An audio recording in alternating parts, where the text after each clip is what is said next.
The email hit her inbox like a punch during a massage, vicious, sudden, and utterly out of place. It was 7:13 a.m., and Sarah had just finished pouring coffee into a chipped mug that said teamwork makes the dream work, a gag gift from a Christmas party that cost her 2 all-nighters and a missed flight to her sister's wedding. Outside the cabin, mist clung to the pines like breath on a mirror, and the world finally, mercifully, felt quiet. Came the subject line, important update regarding your role. Sarah didn't open it right away. Her hands froze, still cupping the warmth of the mug, as her gut rolled over like something rotten was turning in it. She wasn't paranoid. She knew Vyerk's systems had been circling the cost-cutting drain like a goldfish someone forgot to flush. But she'd made herself untouchable, or so she thought. When she tapped it open and read those words, your role has been eliminated. Severance is canceled. Enjoy the rest of your vacation. She didn't scream, didn't throw the mug, didn't rage text anyone. She just laughed, once. Sharp, loud enough to make a squirrel dart across the deck railing like he owed somebody money. She stood barefoot on creaky pine boards, blinking at her phone while steam curled from her cup and thought, so this is how they do it. Day 3 of the first vacation I've taken in 14 years. Not even a call. Just corporate cowardice in Calibri font. Her thumb hovered over the screen. She took a photo of the email, not because she needed proof, it was all time-stamped, but because some twisted part of her wanted to frame it. Maybe hang it above her fireplace. A shrine to the moment she stopped giving a damn. She'd begged for this PTO, not asked, begged. After burning herself down to ash to salvage a failing product line they were too spineless to kill, finally pulled her own emergency brake. 8 months of 60-hour weeks, a sprained wrist she never reported, and one particularly bleak week where she ran a Q4 client forecast while wearing a hospital wristband from an overnight ER visit. All that just to get 2 weeks off. And now she was being erased like a typo. A breeze rustled the trees. The silence after that email felt violent. Flashback, the meetings leading up to this moment. The gaslighting. Endless nows, not the right time excuses when she asked for vacation. The hushed HR calls she wasn't invited to but heard whispers about. The CFO's smile during that restructuring town hall, smirking like a man who thought synergy was a personality trait. It all reeked of a slow, surgical betrayal. Sarah hadn't just been tired. She'd been done. That's why she got smart. That's why, 6 months ago, when they begged her to absorb the dying Phoenix team, a fossilized legacy product line no one else would touch, she'd made a counteroffer. I'll do it, she said, but I want a contract revision. The legal guy had skimmed it. The CFO wanted the PR win. They all just wanted the team off their books. She got her signature. And now she had this. She looked down at her phone again. The email was still open, still smirking. She could almost hear the HR director's voice, nasal and passive-aggressive. You should be proud of what you've contributed, Sarah, but Vyerk's is moving in a leaner direction. Leaner meant cheaper. Cheaper meant headcount cuts. Headcount cuts meant her. Sarah put the phone down on the table, didn't even reply, not yet. She walked outside, let the cold mountain air slap her awake, and stared into the trees like they had answers. They didn't, but she did, because they had no idea what they'd just triggered. Not yet, but they would. Sarah didn't cry, didn't even blink for a good 30 seconds. She sat back in the stiff, overstuffed leather chair by the cabin's window, phone still warm in her hand, like it had just whispered a slur. Outside, a blue jay picked at the railing. A deer nosed through leaves down by the tree line. The whole world kept breathing while Sarah went still. The numbness came first, that familiar freeze she'd trained into herself over years of executive manipulation. It started in the chest, tight and hollow, and crawled up the back of her neck like a hand about to squeeze. Then, slowly, a different sensation bubbled underneath. Not panic, not grief, clarity, ice-cold, surgical clarity. The kind you get when the fire burns out and you can see through the smoke. She didn't need to call anyone, no venting, no panic spiral, no whiskey or wind screaming off the deck. Just forward the damn email. But first, she opened files. Folder, Phoenix Acquisition HR Addendum. Subfolder, Contract Revision Signed. It was still there, of course. She'd triple-backed it up, her insurance policy. The flashback was immediate, 6 months earlier. Long hallway, glass doors. The CFO's cheap cologne that smelled like old gin and newer lies. They had cornered her during Q2. You're the only one with the seniority and insight to turn the Phoenix team around. Translation, no one else wanted to babysit the fossil crew and their Frankenstein codebase. Half of them were on their second decade at the company, riding out pensions and long lunches. The other half were interns with laptops older than their student loans. Sarah said yes, but on her terms. She drafted the contract revision herself. Not the whole thing, just enough to slide in a little clause with teeth, tucked between the retention bonus language and a bullet point about annual performance reviews. She added it. Clause 12.4b. Termination during approved PTO without documented cause shall be treated as a breach of protected employment status, triggering automatic restitution penalties. She remembered walking the draft down to legal. Their senior counsel was out sick again, so a junior paralegal gave it the once-over and rubber-stamped it. FO signed that afternoon, distracted and grinning. "We trust you, Sarah," he said, sipping a Diet Coke like he was closing a car deal. They didn't trust her. They just didn't read. Now she was watching the payoff click into place like gears locking shut. She opened a new email. No flourish. No subject line fireworks. Just forwarded the termination notice and the full PDF contract to her lawyer with a 3-word subject. "Let me know when to smile." She put the phone face down and exhaled for the first time since the morning mist. Betrayal doesn't always come with drama. Sometimes it's dressed in HR language and a smiley face emoji. Sometimes it rides in on a Friday afternoon Zoom invite marked quick sync. But this was surgical. They waited until she was 3 days into her first vacation in 14 years. Until her out-of-office was active. Until her Slack was closed and her calendar empty. Thought they'd picked the perfect time. She hoped they enjoyed it, the silence, the clean, bloodless little ambush, because that's the last moment they'd feel in control. She could almost hear her lawyer now, chuckling, Jack Levine.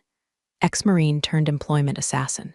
She'd hired him during a different round of corporate treachery and kept him on retainer ever since. The man ate HR departments for breakfast and flossed with exit clauses. He'd see the email. He'd see the contract. Then all hell would politely, contractually break loose. Sarah didn't feel rage, not yet, just a humming under her skin like thunder still stuck behind clouds. She sat there while the sun burned off the last of the mist, sipping cold coffee, rereading her own contract like it was a prophecy. They wanted to cancel her severance? Fine. They just bought themselves a reckoning. Let's talk optimization wins. That's how the CFO started the meeting. He was announcing a new flavor of yogurt. Bright and chipper, in a voice that had never seen an overtime sheet or a missed anniversary dinner. He stood in front of the glossy investor deck like a game show host who'd just solved headcount. In bold green font, a slide appeared. Q3 savings, workforce rebalancing. Below it, a bullet point that read like a eulogy for logic. Legacy team realignment, Sarah Wren role absorbed, associated costs reallocated. No mention of the Phoenix team, no mention of the 14-hour days, just absorbed. Like she was a coffee stain on a spreadsheet they finally figured out how to blot. The investors nodded with the slow indifference of people who only care about the stock price and not the body count behind it. The kind of men who said things like trim the fat and synergies and meant people with lives and mortgages and kids with braces. Next slide, severance reallocations. That one was the CFO's baby. He adjusted his collar, gave a little shrug, and said with a smirk Sarah's severance package was a technical overpayment anyway, based on an outdated projection model. We redirected it efficiently toward retention incentives for Agile-ready departments. Translation: they took her money and gave it to the CEO's pet project team, group of overpaid former consultants who thought Agile meant having 6 stand-ups a day and never answering emails. The HR director, Nadine, chimed in then. She was the kind of woman who wore beige like it was a power color and smiled like she'd invented passive aggression. "We framed the transition as part of our fiscal hygiene initiative," she said, as if gutting someone mid-vacation was a cleanse. Sarah watched all of this play out from 1,000 miles away, courtesy of Jack, her lawyer, who, true to form, had a source embedded somewhere in Vierx's legal skeleton crew. She didn't know the name of the mole, didn't want to, but the info came like clockwork. Word-for-word summaries, screenshots, the exact phrases they used to justify her erasure. Fiscal hygiene, redirected efficiently. Technical overpayment. Sarah sat in the cabin, fire crackling low, laptop still unopened. Read the updates like they were dispatches from another planet. One where her 14 years of loyalty had been surgically removed with the same enthusiasm as an infected tooth. She felt nothing at first. Then came the disgust, not just at them, but at herself a little, for how long she'd let it slide. For the birthdays missed, the holidays where her suitcase sat unpacked because someone needed a QBR scrubbed at 11 p.m. Email she answered from her dad's hospice room. All of it filed away under company first, and now she was a bullet point. Her name wasn't even said aloud in the meeting, apparently, just legacy role, like they were referring to a discontinued product. The worst part wasn't the spin. It wasn't the smugness or the blatant reallocation of what she'd earned. It was the ease. They didn't flinch. No moral hangover, no pang of doubt. Because to them, this was just good business. Sarah closed her phone. She didn't need to read any more that night. Her lawyer had already replied to her forward from earlier. Subject, Clause 12.4b body. They're about to learn the cost of efficiency. Sit tight. She looked out the window. The sky was dark now, but the stars were bright, distractingly so. Somewhere back in that office, a room full of suits was patting themselves on the back for trimming fat they didn't even know was muscle. Somewhere just below all that celebration, a clause was ticking like a landmine under the boardroom table. 2 days before the quarterly board meeting, the Vyerk Systems legal war room came to life, in the way only lawyers can animate a spreadsheet, with dread. It started as a routine scrub, external counsel brought in to cross-check the termination files ahead of audit sign-offs. Just boxes to tick. Names, roles, severance amounts. Standard procedure meant to make sure nothing could blow back in front of investors. But then, one of the junior associates, fresh out of law school, probably still drinking boxed wine and quoting Succession, paused at a particular file. The termination packet for Sarah Wren. At first glance, it was clean. Terminated during PTO, yes, but the language was properly HR sterilized, kind of memo you'd expect to find next to a severance breakdown and a Slack deactivation notice. Except there was one small footnote, nearly buried in the digital version under an obscure metadata tag, Clause 12.4b, Protected Status PTO Termination. The junior flagged it for review. By noon, 2 senior associates were staring at the clause on a monitor like it had started bleeding. It read plainly, the kind of elegance that only comes from someone who's been screwed one too many times and decided never again. Any termination executed during approved and active PTO, absent documented cause, or formal performance remediation shall incur immediate restitution of all forfeited benefits, retroactive pay, and vested equities. Additionally, a fixed penalty of $2,500,000 USD shall be levied upon breach, enforceable within 5 business days of discovery. The outside counsel, a woman named Cora Richter who'd spent 20 years cleaning up after arrogant CFOs and trigger-happy HR directors, leaned back in her chair and muttered, well, shit. She emailed it straight to the internal legal team with the subject, Urgent Clause Breach Risk, 12.4b Sarah Wren. Attached were the termination packet, original contract revision, a high-level risk breakdown. An hour later, a reply pinged in from HR, reviewed and noted. This appears to be a drafting relic. The clause was never activated. She's been processed. Processed. Cora read it twice, then picked up the phone. Let me make this simple, she said, dialing the internal counsel at Vyerk's. This clause doesn't care what your HR thinks. It doesn't care about intent. It doesn't even care that your CFO signed it without reading. It's a ticking liability, and you've got 5 business days. Silence on the line, then a sigh. I'll escalate it. They didn't. Not really. Back in the executive suite, the whole thing was brushed aside like a gnat. The CFO gave it a dismissive glance during his call with the general counsel, muttering something about legalese scare tactics. The HR director, Nadine, called it an overlawyered redundancy. It was probably boilerplate she snuck in. If it was real, Eagle would have flagged it before, she said. Sipping her $7 matcha and rearranging her affirmation post-its like that would stop litigation. Nobody bothered to look at the timestamp. Nobody checked the signature page. Nobody asked why Sarah, of all people, had been so calm after the axe fell. And nobody read the clause aloud. Not yet, but the flare had been launched. It was hovering now, glowing red just above the roofline, visible to anyone who dared look up. First lawyer had spotted it. The countdown had started, 5 business days. And Sarah, she was still offline, still invisible, still letting them think they'd gotten away with it. All right, people, let's tighten this up before we get in front of the board tomorrow. The CEO, Gerald Tannen, adjusted his cufflinks like he was prepping for a Vogue shoot, not a quarterly reckoning. His voice had that brittle, hollow confidence of a man who still thought charisma could plug data holes. Round him, the senior executives arranged themselves like a firing squad with clipboards. CFO Greg Mallon, HR Director Nadine, Sales VP Marcus, and a clutch of lawyers who looked about one PowerPoint away from asking to be put down. In a stuffy 11th floor conference room, smelling faintly of carpet glue and hubris, the pre-board dry run kicked off with investor talking points and slide deck polish. They barely got through the second agenda item, workforce optimization, before a junior attorney named Paul cleared his throat too loud. I just want to raise something before we proceed. Clause 12.4b in Sarah Wren's contract. External counsel flagged it again this morning. Gerald didn't even look up. We've got it handled.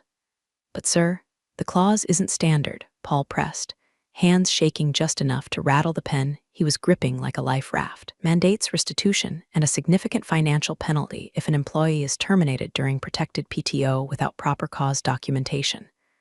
The room paused, momentarily. Greg, the CFO, didn't blink. She's gone. Move on. Paul blinked back. The language doesn't care if she's gone. It was triggered the moment that termination email was sent. We didn't document cause. She was mid-approved PTO. It's enforceable. Nadine scoffed. This again. HR vetted that file 3 times. We've been through it. You're wasting everyone's time. She added the clause 6 months ago, Paul continued, his voice flattening into dread. It's not fluff. It's enforceable. And our severance reallocation already hit payroll. Which means she's not coming back, Gerald cut in. Do you see her in this room? No, not going to let one disgruntled employee hijack an entire board presentation because some intern with a law degree got spooked by a footnote. Greg chuckled under his breath. Remind me to start adding 7-figure penalties to my contracts. Nadine laughed too, missing entirely that she was the one who'd signed the final HR authorization without reading the full PDF. She'd thought it was a vacation extension request. In the back of the room, sank a little deeper into his chair and said nothing else. That was the culture at Vierks. Don't question upward. Don't raise red flags. The only thing worse than a mistake was making someone important uncomfortable by pointing it out. Sarah knew this culture intimately. That's why she didn't speak. That's why she didn't send so much as a text. Why she didn't post vague subtweets or call old coworkers for tea. She just watched. Let the back channel purr to life. Her lawyer, Jack, was feeding her everything: email chains, meeting summaries, internal memos. Someone inside legal was quietly horrified. Someone with enough integrity, or at least enough anxiety, to keep her informed without setting off alarms. Jack's last message was simple. They still think the clause is bluff, and they're about to bluff into open court. Sarah sat on the deck of the cabin, barefoot and calm, wrapping a blanket around her shoulders while pine needles whispered against the roof. She sipped coffee, added a splash of bourbon, and reread clause 12.4b for the 50th time, not because she needed to check anything, but because the symmetry of it felt good. Surgical, clean, a scalpel against the neck of arrogance. She hadn't written it out of revenge. She'd written it because she knew people like Gerald and Greg and Nadine. Knew their rhythms, their blind spots, their love of shortcuts and disdain for details. Knew they would eventually screw her. All she'd done was leave a tripwire in the carpet. And now they were rehearsing their lines, fixing their collars, and skipping right over the part where their foot was already on the wire. They wouldn't read it. Fine. They'd feel it instead. The boardroom at Vierks Systems was a modern cathedral to corporate excess, glass walls, brushed steel accents, a table the length of a small runway, kind of place where millions were won or lost over muffins and jargon. That morning, the room filled slowly but deliberately, like a courtroom assembling before a high-profile trial that no one realized was already underway. Fresh coffee steamed from ceramic pitchers, pastries lined up like sacrificial offerings along the back credenza, and the air buzzed with the comfortable arrogance of people who thought they'd made all the right moves. CEO Gerald Tannen adjusted his tie and chatted up an investor rep about their upcoming human capital realignment. CFO Greg Mallon, already on his second espresso, laughed too loudly at his own anecdote about firing someone mid-vacation once at his previous company. Cold, but effective, he'd said, as if management were a contact sport. The board members filed in, old money and new egos, kind of faces that had long ago stopped caring about the names behind the numbers. They greeted each other like they were at a country club mixer, not about to get hit with a legal freight train. Among them sat Maria Lind, lead investor from Northwell Capital, sharp-eyed and famously allergic to bullshit. She didn't make small talk, just opened her leather-bound notes and scanned the pre-meeting deck. "Before we start," she said without looking up, "I'd like clarification on the line item referring to cost savings from Sarah Wren's removal." The room shifted, just slightly, like someone cracked a window and let in a draft. General Counsel Rob Delaney, gray suit, thin lips, not paid enough for what was about to happen, froze for half-second too long. He'd been handed the packet this morning by a visibly sweating junior associate who couldn't make eye contact. That should have been his first clue. "Certainly," he said, voice a shade too high. He opened the termination file with the reflex of someone defusing a bomb, flipping pages quickly until he found the contract addendum. Clause 12.4b stared up at him like it had just blinked. He went still. Maria tilted her head. "Problem?" Delaney cleared his throat. "Just reviewing the termination conditions." "One moment." Gerald, noticing the delay, chuckled. "It's all handled, Rob. We vetted that weeks ago." Rob wasn't laughing. His eyes scanned the clause again, then the signature page, then the timestamp, and then the blood drained from his face. Maria noticed. "Counselor." Delaney closed the folder and laid both hands flat on the table. His mouth moved like he was picking words from a minefield. "There appears to be an active clause in Miss Wren's employment agreement that may have been triggered by the timing and method of her termination." "Meaning?" asked another board member. Tapping their pen, he swallowed. "Clause 12.4b. It classifies termination during protected PTO without documented cause as a breach of contract. The clause enforces mandatory reinstatement of full severance, benefits, and vested equities. Additionally, it applies a fixed penalty of $2.5 million, due within 5 business days of the breach." Silence fell like a dropped anvil. Only sound was the quiet hiss of the espresso machine in the corner. Maria leaned forward. "You're telling us that in an effort to save costs, this team has triggered a multi-million-dollar loss?" Gerald opened his mouth, but Greg cut in with a nervous laugh. "This is overblown. That clause, if it even holds up, is buried in fine print.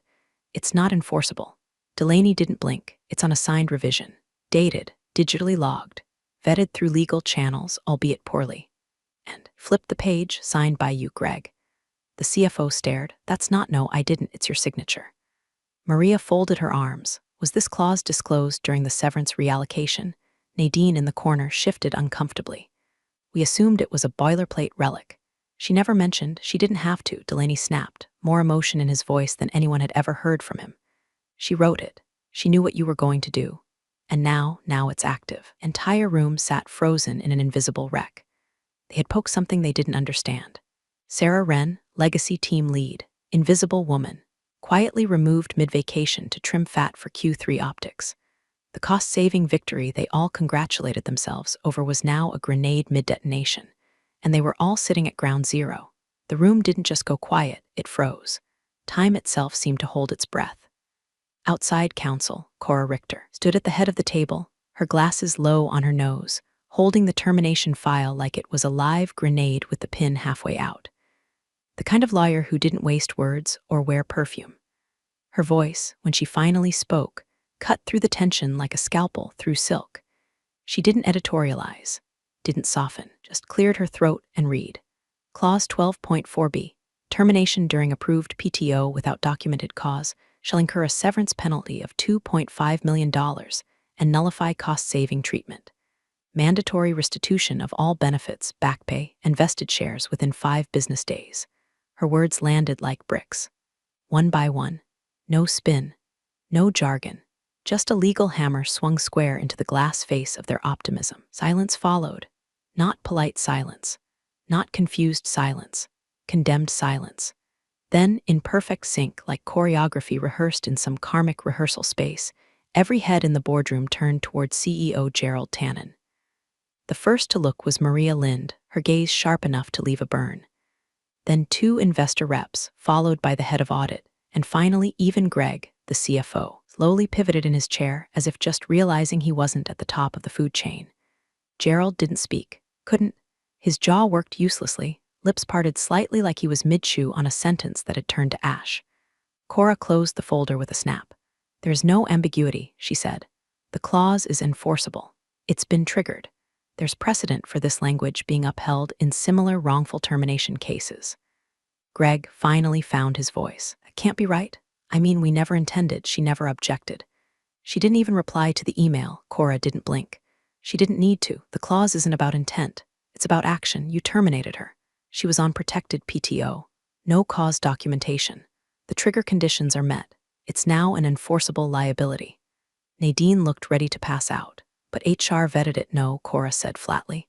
"HR ignored it. There's a difference." Ria folded her hands slowly, like she was counting backward to avoid flipping the table. "So let me get this straight. We optimized our workforce to impress investors, eliminated a role with protected status, reassigned that person's severance to retention bonuses, and now we owe her more than we saved?" Cora nodded. "And we have 5 business days to make payment before breach escalates." A sick, dry sound escaped from Gerald's throat. Half gasp, half denial. She was quiet. She didn't push back. She wasn't a threat. Maria's eyes narrowed. Apparently she didn't need to be. The head of audit whispered something under his breath. Another board member swore softly. Cora stepped back, gathering the documents like a surgeon putting away her instruments. "And just so we're all clear, this has already been delivered to our office in a pre-litigation packet. The moment this meeting ends, legally required to inform insurance." Greg paled. "Wait, what? Our retention policy? It won't cover this," she said. "The clause was internal. This falls under self-inflicted liability." The quiet deepened into dread. Sarah hadn't returned, hadn't said a word, hadn't marched in with lawyers or gone nuclear on LinkedIn. She just waited, patient, surgical. And now, with nothing but one buried clause and impeccable timing, she'd gut-punched an entire executive team, triggered a loss event the size of a minor acquisition. Gerald slumped back in his seat, sweating into his tailored collar, mouth finally forming a sentence. How the hell did we not see this coming? No one answered, because they had. They just didn't read. The sound of ceramic shattering on tile echoed like a gunshot. Gerald's coffee mug hit the floor at a sharp angle, spraying half a venti latte across the white oak floorboards and the hem of his own slacks.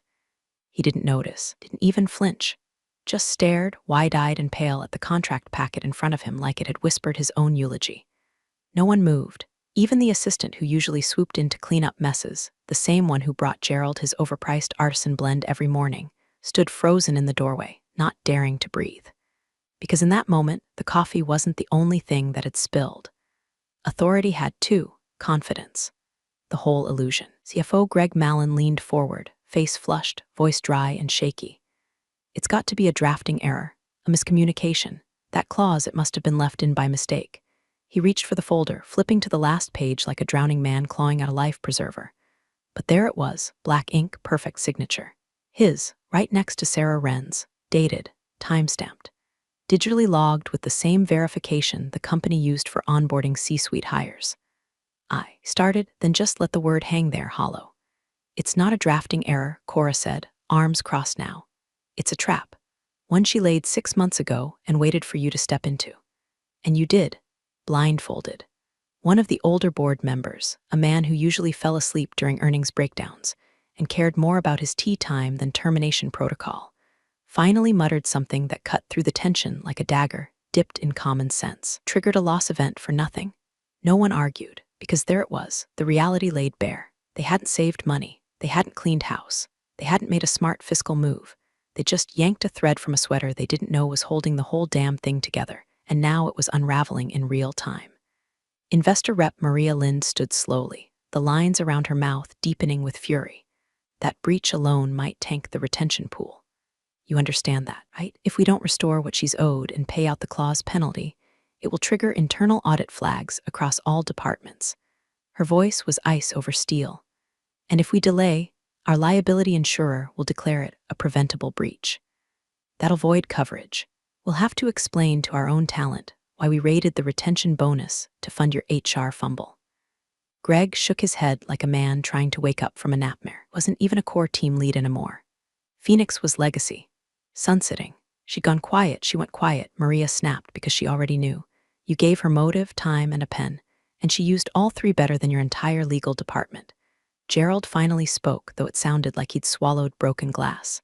"Can we settle? Quietly?" Cora didn't answer. She just reached into her briefcase and pulled out a manila envelope. "Already underway," she said, dropping it in front of him.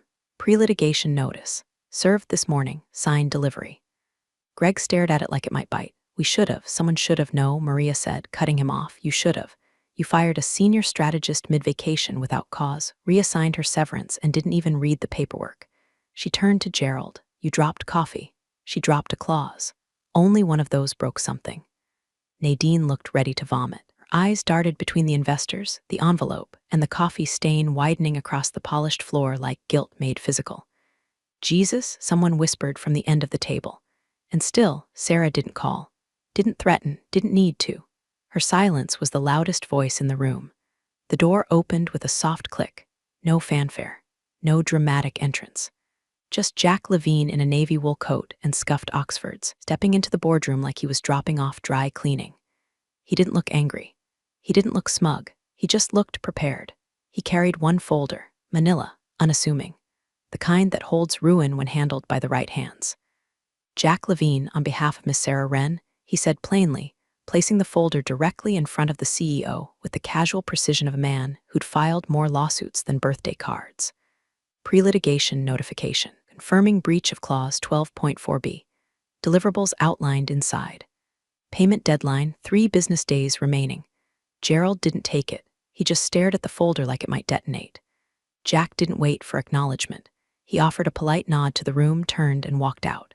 That was it. No threats, no lectures, no demands, just a handoff, clinical and irreversible. The silence left behind felt like gravity had increased. Gerald finally barked, "Options. What are our options?" General Counsel Rob Delaney didn't even look up. "We have none." "What do you mean, none?" Greg snapped, eyes darting. "We're the company. We can renegotiate, settle, shift the payment structure." "No," Rob said, flipping open the notice and scanning it again. "The clause is enforceable as written. She doesn't need to sue. It's already a liability event. If we delay, we'll breach again. That triggers compounding penalties and voids every retention clause we've filed this quarter." Nadine opened her mouth, then closed it. Her face had gone the color of copier paper. Maria, the investor rep, stood and collected her things with the dispassion of a woman who'd seen empires fall over worse. "We'll be discussing executive retention after this meeting, and legal oversight, and whether this board is still viable to oversee fiduciary obligations." Greg buried his face in his hands. Gerald just stared down at the folder. Somewhere, a janitor would mop up the dried coffee from earlier and wonder why it looked like something had died in that room. But Sarah didn't see it. She was never going to. At that very moment, she stood barefoot in her cabin, flipping pancakes on a cast iron skillet. Outside the window, a woodpecker knocked politely at the birch tree. The morning sun streamed through pine branches. Phone sat untouched on the kitchen table beside a notebook filled with doodles, not deadlines. She didn't gloat, didn't rage post, didn't leak anything to the press. She just poured maple syrup on her plate and watched the steam rise. The clause had done all the speaking for her. 14 years of silence, brushed aside like clutter, now distilled into one paragraph that cost them more than a whole quarter's headcount savings. They canceled her severance. She just collected their retention bonus instead. Appreciate you sticking around, you wise old rebels. Smash that subscribe button, or this fossil might just cause another epic fiasco.